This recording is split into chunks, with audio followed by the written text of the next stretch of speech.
আসসালামু আলাইকুম বন্ধুগণ, আমার পাশে যেটা দেখতেছেন এটা হলো গবাদি পশুর খাদ্য। কিভাবে এই পশুর খাদ্যগুলো চাষাবাদ হয় দেখেন। এখানে সম্পূর্ণ গবাদি পশুর খাদ্য। এই খাদ্যগুলা কিন্তু জমিন কিন্তু এখানে খাদ্য চাষাবাদ করা হয়েছে। এই যে দেখুন, এখানে সম্পূর্ণ খাদ্য চাষাবাদ। এই চাষাবাদগুলা কিন্তু করা হয়। এগুলো আমি সবসময় দেখি উত্তরবঙ্গে, যেমন এই যে আমি পাবনাতে আছি এখন, এখানে কিন্তু এই গবাদি পশুর খাদ্য। তো যাই হোক, এই গবাদি পশুর খাদ্য কিন্তু চট্টগ্রামেও চাষাবাদ করে, কম সম করে। তাই আমি আপনাদেরকে দেখাচ্ছি এখানে গবাদি পশুর খাদ্য বিভিন্ন রকমের চাষাবাদ। একটা জমিনে কিন্তু খালি নাই, এখানে এখানে কোনো জমিন খালি নাই। এই যে দেখুন পাশে দিয়ে এই সোনালী পাট কিংবা বড় বড় ঘাস, ওই যে ওইখানে বিভিন্ন জাতের ঘাস, গবাদি পশুর খাদ্য এখানে তারা চাষাবাদ করছে। এক সাইড দড়ি গবাদি পশুর খাদ্য। আপনি এক সাইড দড়ি যদি কাটেন, এক সাইড দড়ি কাটতে কাটতে আরেক সাইডে যাওয়া পর্যন্ত পিছনে দিয়ে কিন্তু এগুলা উঠে গেছে।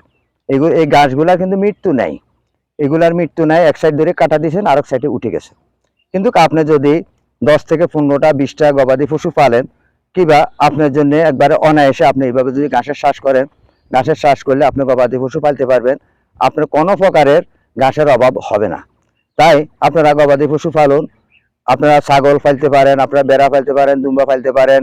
এবং কি গাভী গরুরে যদি আপনি এই কাঁচা ঘাসগুলা খাওয়ান, তাহলে গাভী গরু কিন্তু অনেক বলিষ্ঠ হবে। গাভী গরু অনেক প্রচুর পরিমাণে দুধ দিবে। তাই আপনারা এইভাবে গবাদি পশুর ঘাসের চাষাবাদ করুন। এই চাষাবাদে আপনার ভাগ্য পরিবর্তন করতে পারবে।